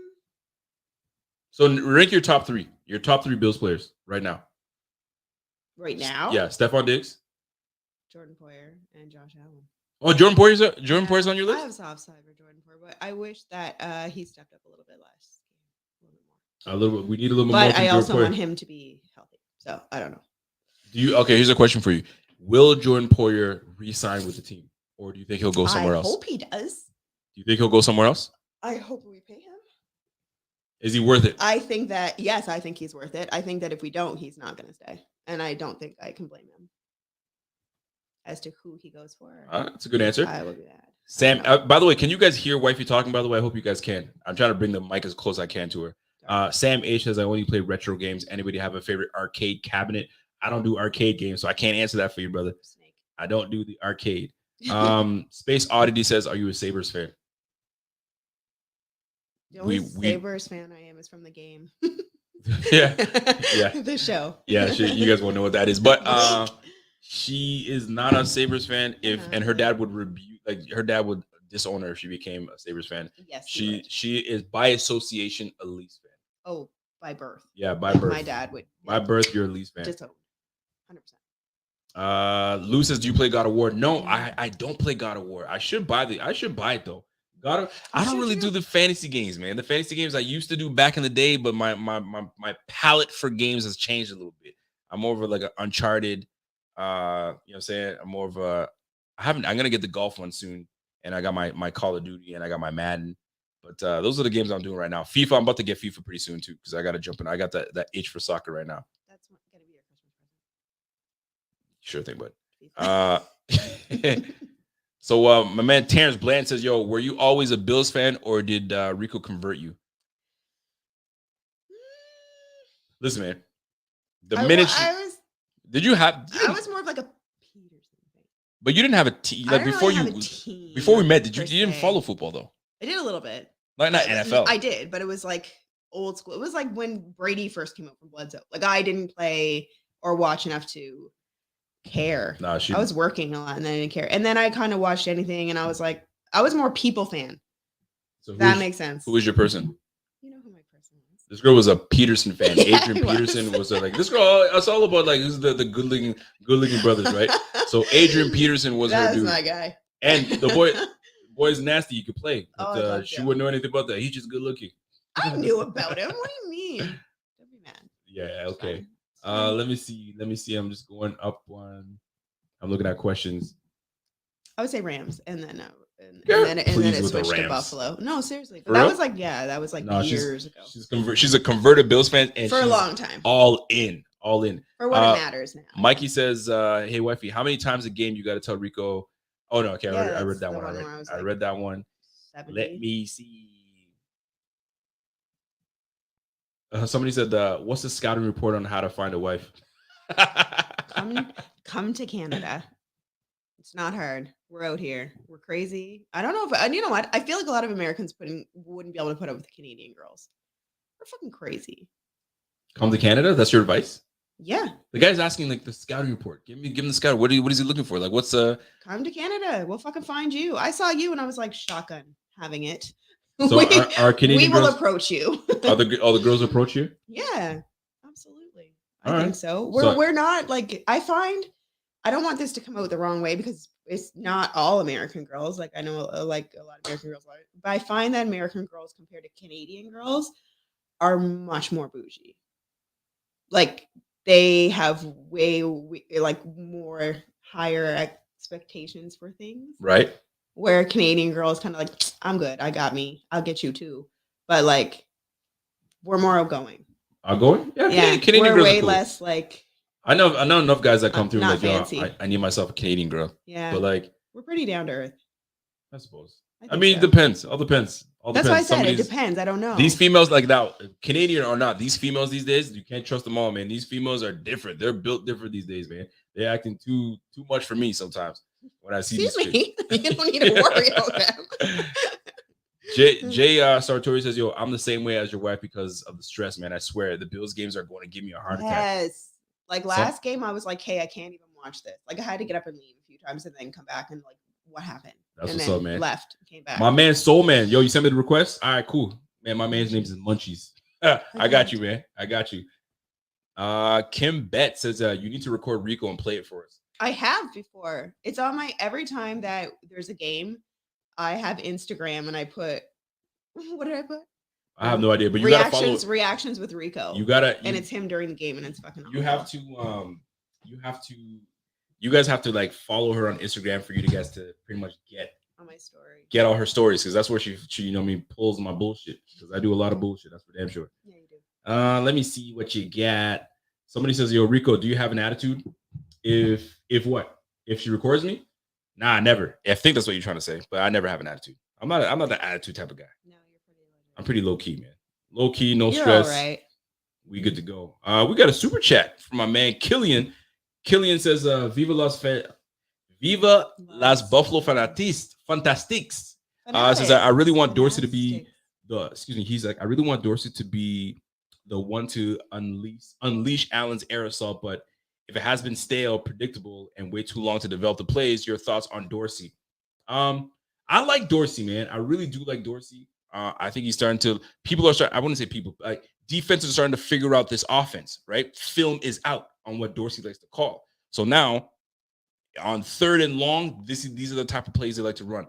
On 2nd and short, these are the type of plays they like to call. So they're figuring out our tendencies. So when you figure our tendencies out, that's for Dable to kind of switch things up, but that's also on Allen to kind of check out of a play and put on another play. So I like what Dorsey's doing. He's gonna have to start getting a little more creative in the red zone. Red zone is where we are lacking. Now that's penalties. Penalties are killing us right now. But when we get into the green zone, when we get into the red zone, we have to capitalize. Too many field goals are being had, and we're allowing these teams to stick into the game. We can't have that. Definitely can't have that. Great question, Killian. Good shit, my guy. Let me see what we got. Mark Cardina says, "Yo, what is Jenna's preferred uniforms? All whites, all blues, or the Fable Reds?" Blue. Blue what? All blue on blue? Blue, yeah. The blue on blue? Yeah, I like That's your favorite? Yeah, I hate the white. I don't know why. The white on white you don't like? No, not at all. Really? I don't know why. I know it's weird. What about the white on blue? No, I don't like it. What? You asked. I'm telling you what I like. I know. I like all blue. I just wouldn't. I like the all white. The white on white. That's clean. You. I'm wearing blue. You're wearing white. I don't know. I like. So blue. You like the blue on blue? I do. I think it like looks. I don't know. It's nice. It's clean. What about the red? The all reds. The colorways. They don't like. You don't like that? No. Some people are they're gung ho about having the red helmet. I don't mind the red helmet. You don't like. Okay, some people want the red helmet. I don't like the red. All red. No. Not a big. Okay. Not a big fan. I like the all blue. Mark Cardina, this is a great question, man. I didn't realize that she was like a blue on blue. All day. Let me see. Bills, bets, and beers. My man Chad says, "Yo, wife, when you join Rico to a Bills game in Buffalo?" When my kids get big enough to leave alone, he keeps screwing that up for me. Yeah, now we just had a little one. We have a little one that doesn't sleep through the nights. So the last time I went to the game, like I have a fucking time. That was we went to several games. The last game we went to was the San Francisco when Kaepernick. That was Kaepernick's last game. Well, that we saw. When San Fran came to the, I think we beat them like 16-0 or something like that, or 26-0. Tyrod was the quarterback at the time. So yeah, it's been a while since we've gone to a game together. Yeah, it has been a while.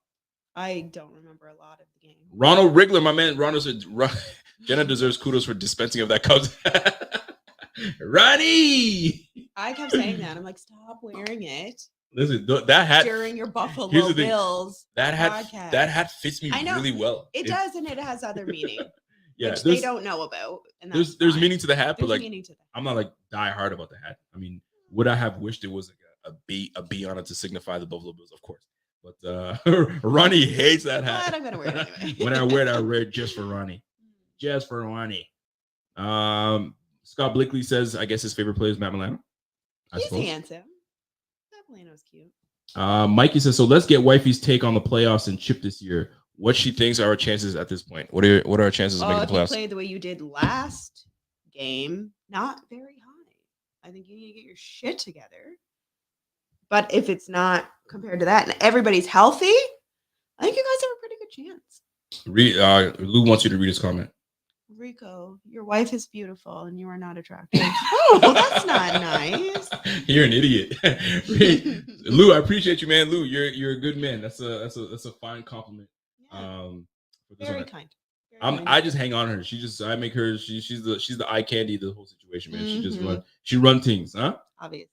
Let me see what we got here. Let me scroll on through. No, you're cute. You look the same. Who is your favorite like Bills player like on the squad right now? I'd like to know like some people. No.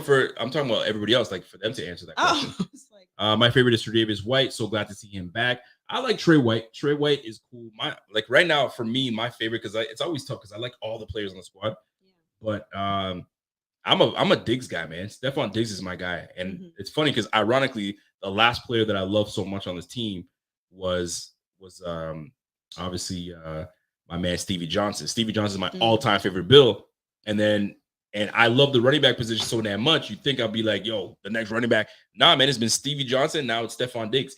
The thing about me, for you to be like, that's the player I rock with. I need passion. And I say I need passion. I need you to love this team, love this game, love your teammates. I want you to like bleed Bills.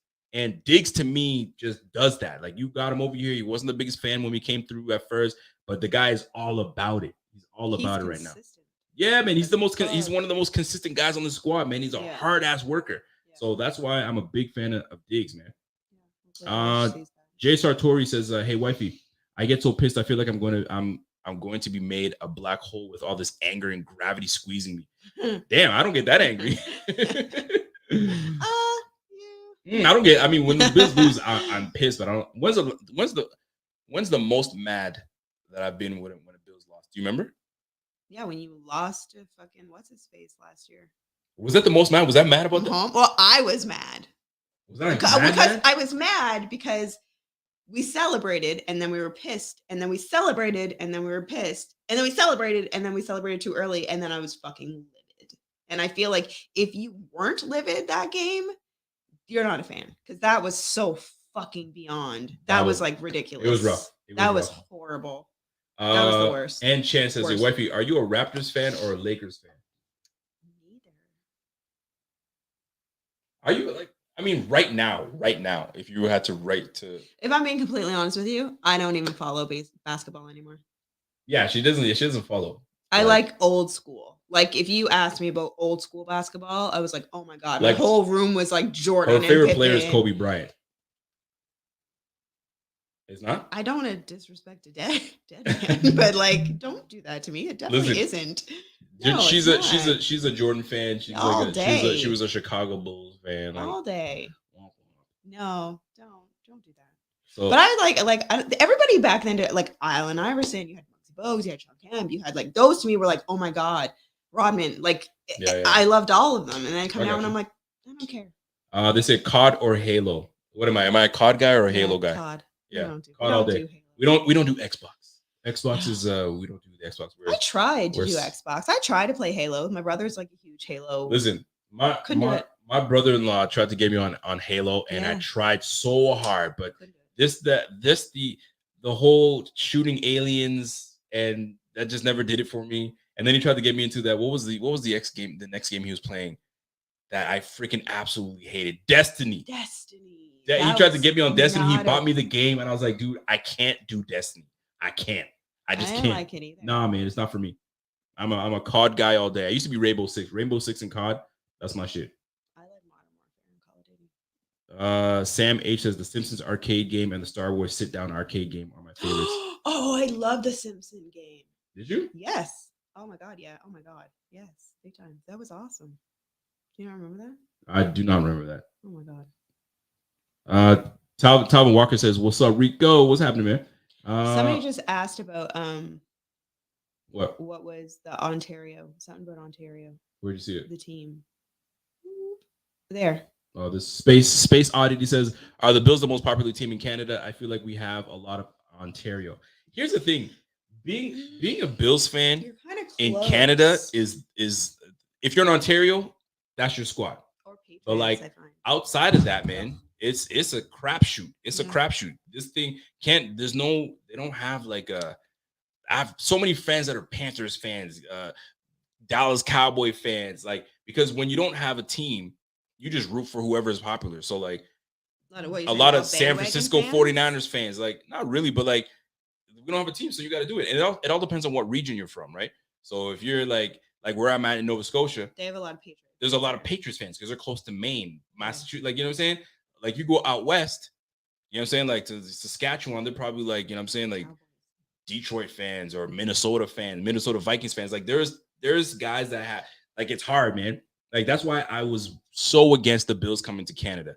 the Bills coming to Canada, we would have had a whole bunch of it just wouldn't have been good. Like the one time that the Bills came, they had that five-year series of being in the Bills. The stadium was full of like fans of all teams. It's like, yo, get out of here, man. You're not really true Bills fans. So nah, not cool, man. Ontario Bills fans like crazy, but outside of Ontario, man, like it's a crapshoot. It could be anything. It could be anything. That's why it's kind of cool when you guys go to a full state and you have your own team. You're right. That's your squad, man. The majority of that place obviously is gonna be rocking for that team. Straight up like that. Sam H says, "Yo, Peterson's head looked like a damn cashew." You're not lying. Don't tell her that. She's all about it. It did a little bit, but I could get past it.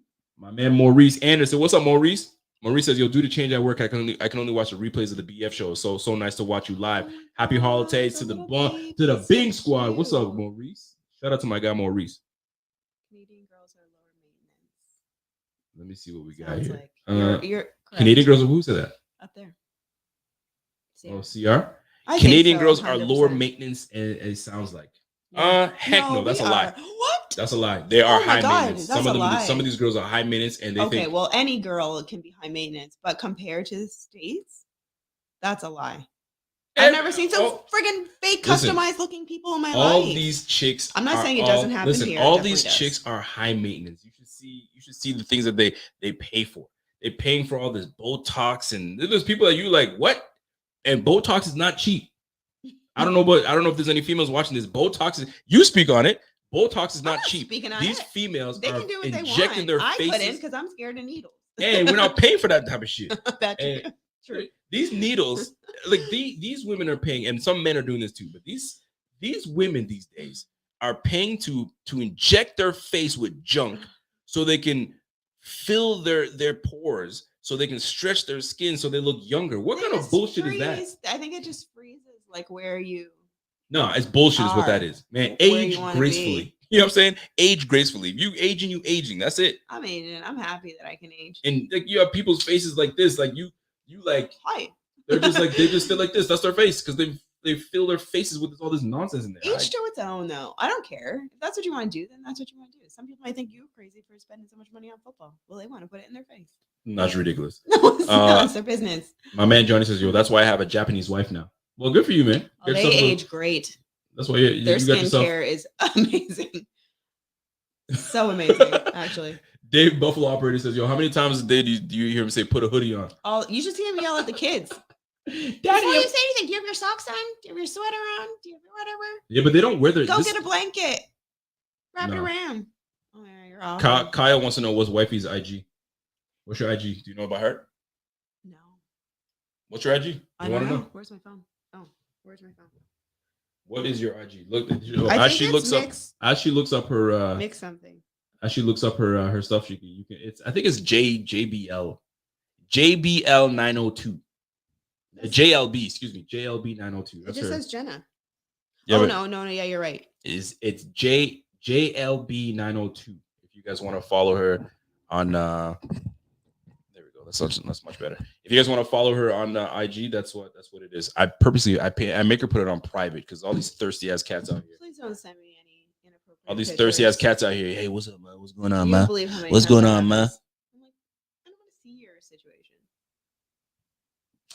My man Drew Dingus says almost ended up in Canada because my old lady made reservations to our hotel in Canada. I made her turn around, so she almost sent your ass to Canada, man. You would have never came back.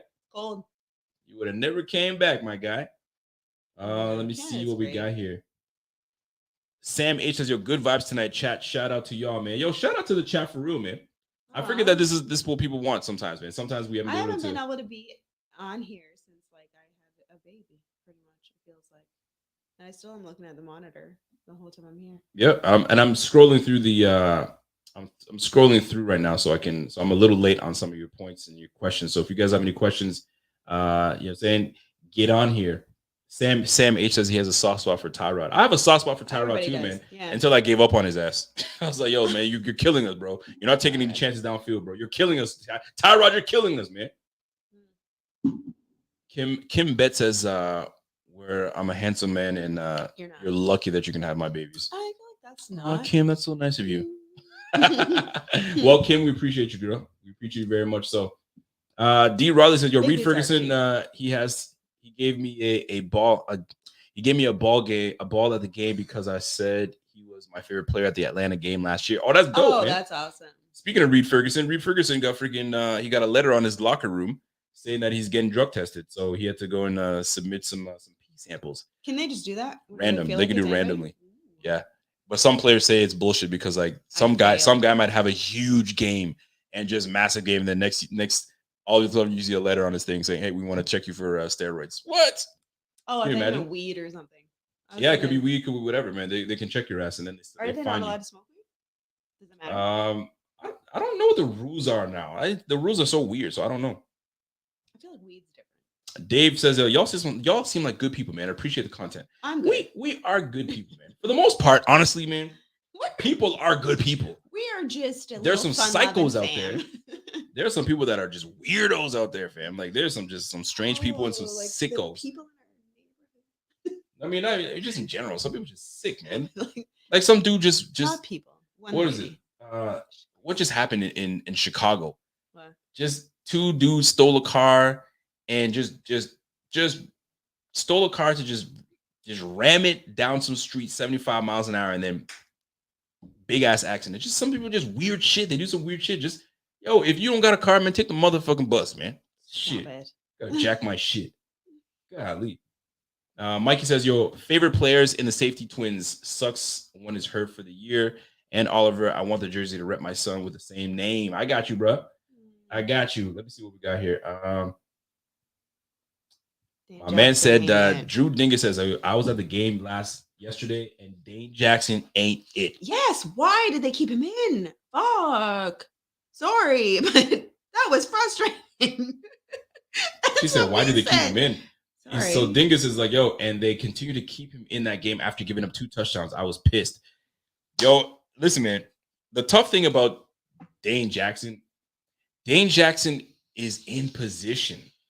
He's just not turning his head around, which people are now noticing. They're like, he doesn't turn his head around, man. So back shoulders, I'll give it to you all the day. You know what I'm saying? If there's a yard, I'm squeezing that into you. He doesn't turn his head around. I swear, if he turned his head around most of these plays, he's either getting a PBU or he's getting an interception, but he just doesn't turn his head around. He's there, but he's just not making plays, man. So he's got to just be, his anticipation and his awareness has to be better. That means, kindly, you know what I mean, studying your DB, studying the nuances of the quarterback, studying the nuances of the offense that you're playing in. But he's a young player still, so he's still learning. I mean, we could shit on him all day. He's had a rough 3 games. Don't learn. It's tough though. It's tough. A game like that. 915 Buffalo Bill says, "Yo, Rico, did you ever play the Buffalo Trilogy on PS4?" Nah, never. Buffalo Trilogy, never played that at all. Not one bit. I never even heard of it. Friday Night with Rico and Wifey is the best. What? Aww. Don't put stuff in her head, man. Don't put stuff in her head. They love me. No, I'm just kidding. Jar Sartori says, "Yo, good night, you two. Go Bills. I'm going to pray and pray some more, man. Yo, pray for me too, man. Pray for us all. We all need to. Pray for us all, brother. Thank you. Let me see what we got here. Yo, how do you guys feel about Pierre and his live shows, man? How do you guys like it? Do you guys feel like he's just the right amount of Bills fandom that just gets you right through the game? You guys enjoy it? And when you do watch Pierre play, are you guys Pierre play? I mean, are you when you're watching him go and doing his thing? Because Pierre I love every bit about that man. That boy, he's in his niche. You won't find Pierre doing a live show like this, talking and doing this. That's not his thing. But when the game's going on and you get true emotions in that game, he's in his element and he does a fantastic job. And you guys keep encouraging him and getting him drunk as shit because he's taking shots all game. Oh, really? When Pierre watches, he's taking shots during the game. I feel like I should join him. Yeah, I'm telling you, I don't know what has to happen for him to take his shots, but he's taking shots and he's getting saucy all game, man. You can just tell when Pierre's saucy. He's real saucy. He's so great. I feel like now that I'm not breastfeeding as much, I'm allowed to drink. That is for damn sure. So I'm gonna catch up on the chat because I'm way behind. We need to get it together. I gotta catch up on this because I'm scrolling down to see if you guys have any questions. Sorry, guys, it's my fault. But yeah, man, we're Dolphins gonna win the division. Sam H says, "I live in Chi-Town. Problem is, there's a certain segment of the population that doesn't value human life, bro. We hear about that down here. bro. There's some people that just don't value life, period. Yeah. You know what I'm saying? And like they just and you coming with them. They don't care. You know what I'm saying? The stuff that happened in Virginia at the Walmart, that's just nutty. It's craziness. Wrong place, wrong time. Yeah, man, wrong Scary place. And down the there. thing is, like, any time is a wrong place, wrong time. You just never know, man. But yo, if you guys like Kingpin doing live shows, man, yo, give him all the encouragement when he's doing it, because he's not a guy that likes to do this type of stuff, but he knows what he knows how good he is at doing that. You know what I'm saying? You get the true raw emotion, and that's what it comes down to. That's what's entertaining, right? Because you have fandoms, and that's how we started this thing, man. This is the fan, like, we started this as to get like-minded people, for fun and to vent. Yeah. I remember like-minded people following us, because I'm like you are like me. It's no different. The difference is I just happen to just enjoy doing this. There's gonna become a time where I'm like, all right, I'm done with this shit. I don't do this no more. I mean, I don't know when it's gonna happen. I don't know when it's gonna happen, but at one point it's gonna happen. I remember like when we first started this, and there was like 15 people. Yeah, I was like, oh, good job, babe. That's awesome. Yeah, you have 15 people watching you. Good job, bud. But it was fun. It is fun. It was just a vent. It was mainly like to be like, fuck, I know some other people got to be pissed off. Straight up and down. And then that's how you got your venting therapy out. And then yeah, everybody it's else therapy. was like, same here. And that's exactly what it is for me. It's therapy. I was like, yo, I need to talk about this shit. Ed Oliver needs more love. Really played clutch last game. I also have a zero love for Jackson. Damn. He has no awareness, and every receiver lineup against him knows they're going to go for 100 yards and a tud. It's tough, man, because right now that's what it looks like. They look at the film and they're going to be like, yo, Dane Jackson has been having an awful day. Yo, send me his way. You know what I'm saying? Let me eat. And that's exactly what happened, man. But Ed Oliver has had an awesome game, man. Tackle for loss, sack. He had the safety in the backfield. Dude, listen, Ed Oliver helped us win that game, man. Ed Oliver honestly helped us win that game, man. Shout out to Ed Oliver. Shout out to Daquan Jones. Daquan Jones had a massive game too, man. The interior line was on point. It was on point, man. They got after it. So shout out to them, man. Mikey M says, yo, Rico, I'm the only fan that's thankful for Bon Jovi didn't buy the team. Let me tell you, man, he walked in once in my old store with a Pats hat on, and I was like, wow. And you wanted to buy the team? Thank the good Lord. Listen, man, trust me, I'm with you. I wanted no parts of it. No parts of it whatsoever. And listen, and just like that, I caught up to the end of the chat, and we're done, folks. So I wanted to thank Wifey for coming through. You graced the people with your presence. Did you want to? Now that do you want to break it down for us? No, just now that I'm still looking at our baby monitor, but now that I'm not breastfeeding as much and our kid sleeps a little bit, I'm able to say hi.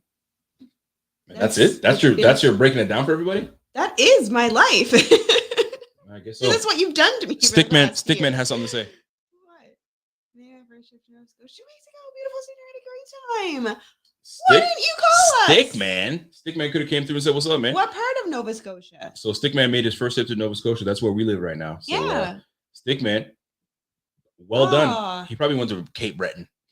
Please. Did you go to Cape Breton? I mean, yes, you go to Cape Breton. It's beautiful, but you don't just stay there. You know? They said, I hope the wildlife close to you where you guys live. Hold on a sec. Hey, is Hope for Wildlife close to us? I don't know where Hope for Wildlife is. You know anything about that? Yeah, but isn't there not more than just one? I have no idea what Hope for Wildlife is. Let me see. I feel like it's in Halifax. Oh, it's an animal rehab place. Yeah, I know. I have no idea what that is. Stickman said he was in Halifax at a wedding. You know what? You were not too far from us, man. You were about half an hour from us. Half an hour. You could have said, yo, man, I'm in town. What's up? No, okay. I'm thinking of a different. So what are you thinking It's called something different. The one that you're talking about, if it's what I think it is, which is in Musquodoboit Harbor. If that's Musquodoboit. I knew as soon as I said this. This is okay. I'm never going to live this down. Anyways, Musquodoboit Harbor. That's like literally 12, 15 minutes from us. It says they have a TV show. They have a TV show. Okay, so it's like 15 minutes from us. Yeah, Musquodoboit Harbor. We're not too far from that at all. I'd have no business going over there, but would you? I would go. Yeah, absolutely. Well, there you have it. She would go in and go to the rehab center. Okay, calm down. The rehab center. Shut up. Listen, before we get out of here, they want a score prediction. That's a great way to end the show, by the way. Score prediction for next week. We're playing the New England Patriots on Thursday Night Football. What do you mean, what am I going to do? You called it sick, didn't you? Already. You took a personal day? I took that time. You're ridiculous. It's called being prepared. Is it? So Okay. he said his brother married a Canadian girl. Yeah, She's did. the best. What's her name? what She I probably mean? knows her. From Nova Scotia, I probably do. Yeah, she probably. I'm not even joking to you. She probably knows her. I wouldn't be surprised. Everybody freaking knows everybody here, man. It's disgusting. It's awesome. But yo, they want your score prediction. What's your score prediction? So let me break it down to you. What's going on? We're gonna. Dion Dawkins may or may not play. Edmonds may or may not play. Tre'Davious White is on a pitch count, and Really Von bad. Miller, the guy that we just paid like $120 million, just got hurt and he's out. He's not playing. Amazing. And then the guy that I interviewed, Greg Rousseau, Yeah. he's out. Or maybe we don't know sure. We're not sure yet. But Diggs is in, Dawson Knox is in, Poyer's in, Josh Allen's in, Devin Singletary's in. So score prediction, what do you got? Singletary. That's my other favorite. Devin I Singletary? have top 4. Oh yeah.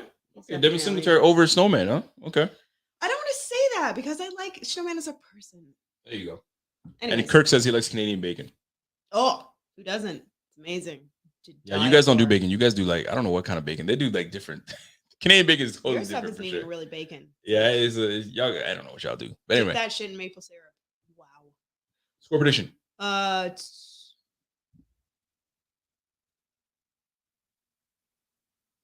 I don't think it's gonna be high actually. It might not be. You might be right. I don't think it will be.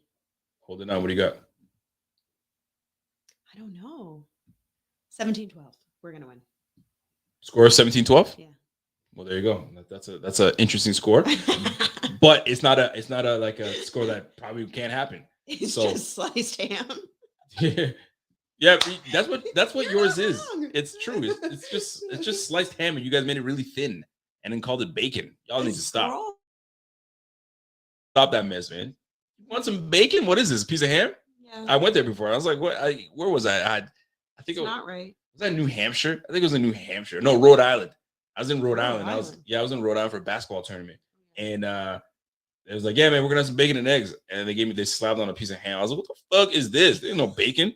Where's the real bacon at? Real bacon. The real bacon at? Anyway, that's you it. guys think it's gonna be like high?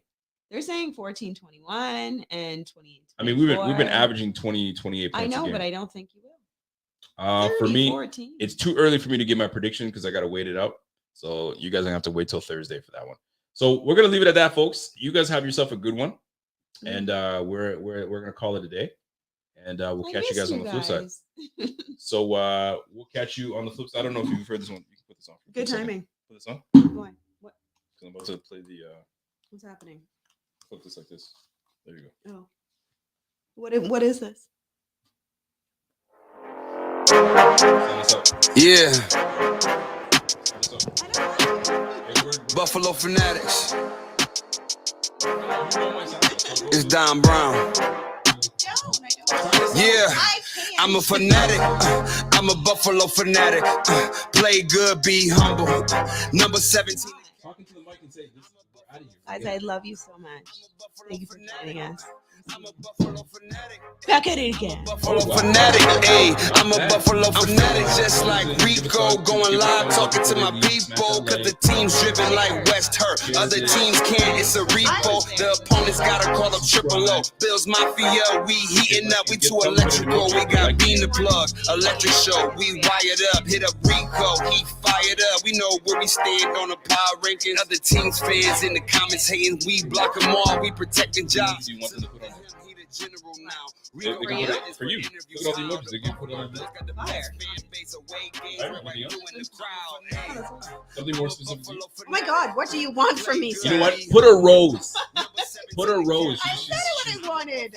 She Fire. wants a fire emoji. I'm And a flower person. give her a rose and a fire emoji. Fire emoji, because the fire will burn the flowers because she doesn't have the flowers. But that's what it is. Just, What you want. I'll be happy. There you go. See, fire emoji, microphone. I'm Boom. Canadian. I don't We're know what not that means. picky. All right. So we'll catch you on the flip side. And until next time, ish your girl.